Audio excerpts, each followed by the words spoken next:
दोस्तों नमस्कार, मैं जगन्नाथ गौतम देश रोजाना यूट्यूब चैनल पर आपका स्वागत है। दोस्तों, मुद्दे की बात में आज हम उत्तर प्रदेश की सियासत की बात करेंगे।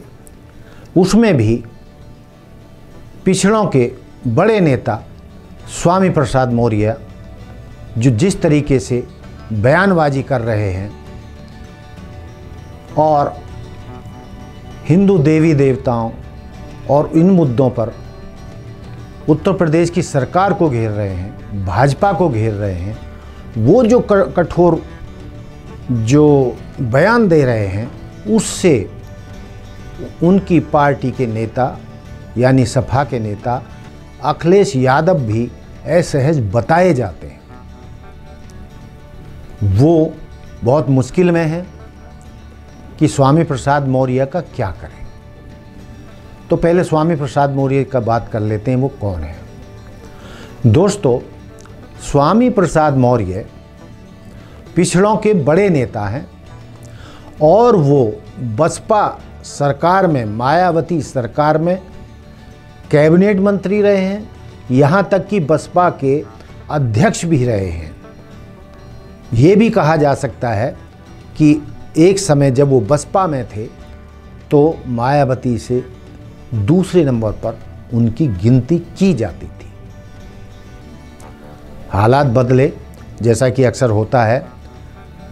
स्वामी प्रसाद मौर्य को कई कारणों के चलते या मायावती जी से मतभेद के कारण पार्टी बदलनी पड़ी। वह भाजपा में भी गए और अब सपा में हैं।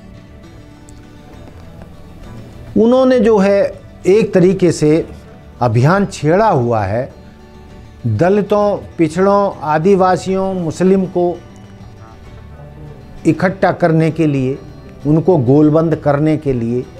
जिस तरीके से वो दलितों पर हो रहे अत्याचारों, बेटियों के साथ हो रहे अत्याचारों या स्कूलों कॉलेजों में दलित आदिवासी विद्यार्थियों पर जो अत्याचार किए जाते हैं, उसमें उन्होंने कई मौतों का भी जिक्र किया है, कई बलात्कार के केसों का भी जिक्र किया है।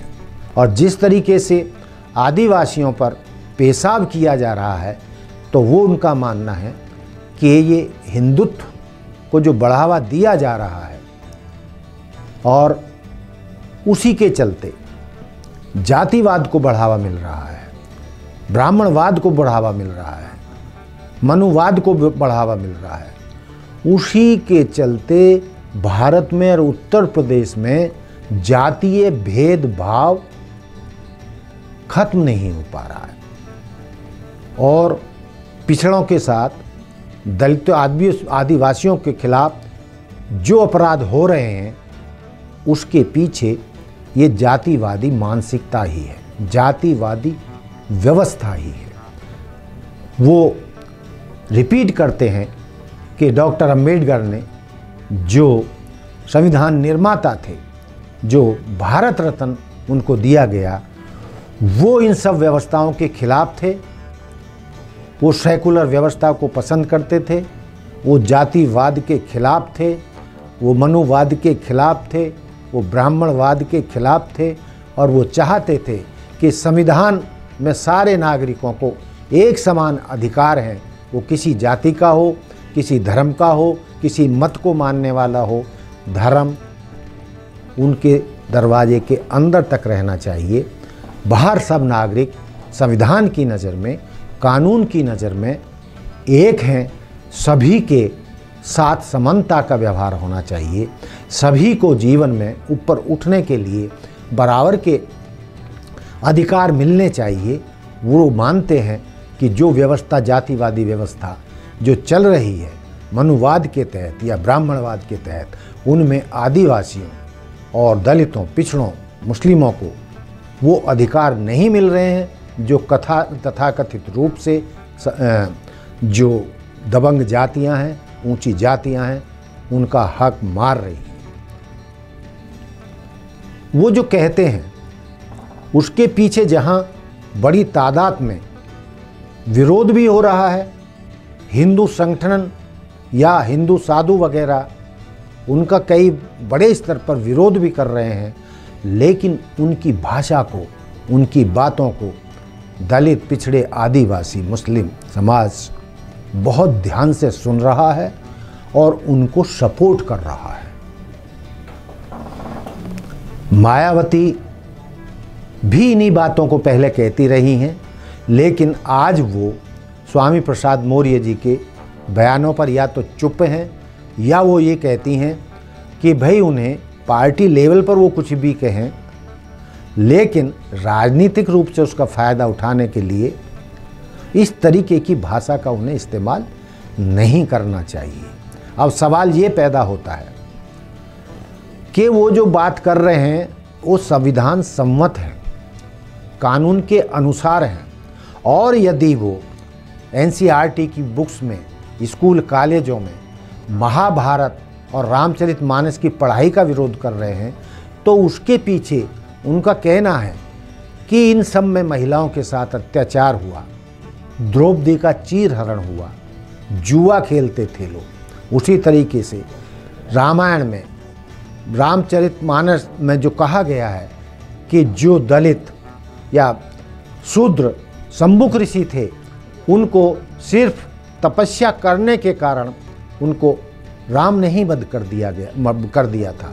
और भी बहुत सारी स्थितियां हैं, और वो जिनका बखान करते हैं कि तुलसीदास जी ने ढोर, गंवार, शूद्र, पशुनारी, इन पर भी ये सब मारन ताड़न के अधिकारी, इस तरीके के बयानों को भी उठाकर स्वामी प्रसाद मौर्य जहां कट्टर हिंदू को मानने वाले लोगों के निशाने पर आ रहे हैं, कट्टर हिंदूवादियों या इस तरीके के जो साधु हैं उनके निशाने पर आ रहे हैं, वहीं बड़ी तादाद में, बड़ी संख्या में दलित, आदिवासी, पिछड़े, उनके पीछे गोलबंद भी होते जा रहे हैं। अब सवाल ये पैदा होता है कि स्वामी प्रसाद मौर्य ये जानबूझकर कर रहे हैं, किसी नीति के तहत कर रहे हैं, जबकि वो जानते हैं कि उनकी पार्टी के राष्ट्रीय अध्यक्ष, सपा के राष्ट्रीय अध्यक्ष अखिलेश यादव भी उनके बयानों से असहज बताए जाते हैं। बसपा को वो अलविदा कह चुके हैं, भाजपा को वो अलविदा कह चुके हैं, और यदि अखिलेश यादव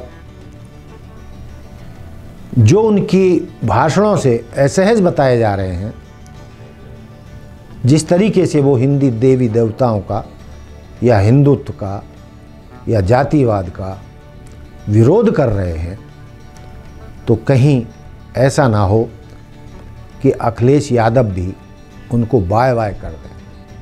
तो क्या ये बात स्वामी प्रसाद मौर्य नहीं समझ रहे हैं?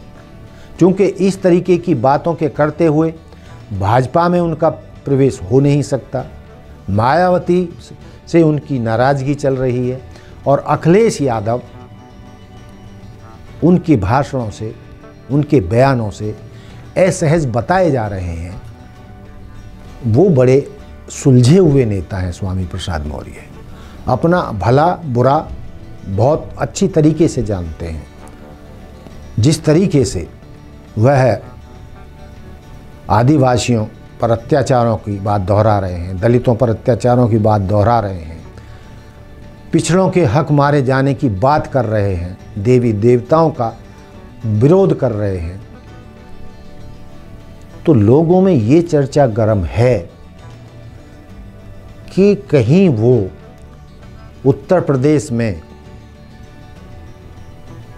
अपनी नई पार्टी बनाने की भूमिका तो तैयार नहीं कर रहे हैं। चूंकि यदि सपा से भी अखिलेश यादव ने उन्हें निकाल दिया, तो उनके पास और कोई रास्ता बचता नहीं है। लेकिन ये भी तय माना जा रहा है, जानकार कह रहे हैं, कई पत्रकार कह रहे हैं, दावा कर रहे हैं कि इस प्रकार की जिस नीति पर वो चल चुके हैं, जिस रास्ते पर स्वामी प्रसाद मौर्य चल चुके हैं, यह रास्ता उनको एक नई पार्टी बनाने की तरफ ले जा रहा है। और यदि वो पार्टी बनाते हैं और जिस तरीके की वो गोलबंदी दलित पिछड़ों की, आदिवासियों की, मुस्लिमों की कर रहे हैं और उनकी सहानुभूति उन्हें मिल रही है, तो वो कम से कम उत्तर प्रदेश की राजनीति में नया खेल कर सकते हैं और उनकी तरफ न केवल बसपा के समर्थक बल्कि पिछड़ी जातियां, दलित और मुस्लिम भी जुड़ सकते हैं और उनको किसी हद तक नई पार्टी बनाने में अच्छा खासा लोगों का समर्थन मिल सकता है। देखिए इन स्वामी प्रसाद मौर्य के इन बयानों के खिलाफ जो माहौल बन रहा उत्तर प्रदेश में, या स्वामी प्रसाद मौर्य को जो सहानुभूति जो प्रदेश के 80-85% दलित, पिछड़े, मुस्लिम, आदिवासी हैं उनका भी समर्थन मिल रहा है, तो इन सब बातों का क्या नतीजा निकलता है, क्या फलितार्थ होने वाला है, क्या वो इससे बड़े नेता बनेंगे, अखिलेश यादव उन्हें साथ रखेंगे, यदि वो नहीं रखेंगे तो सीधा सा मतलब है कि वो अपनी पार्टी बनाने जा रहे हैं। देखते हैं हमारा जो ये आकलन है दोस्तों, आप इससे कितने सहमत हैं, कितने असहमत हैं।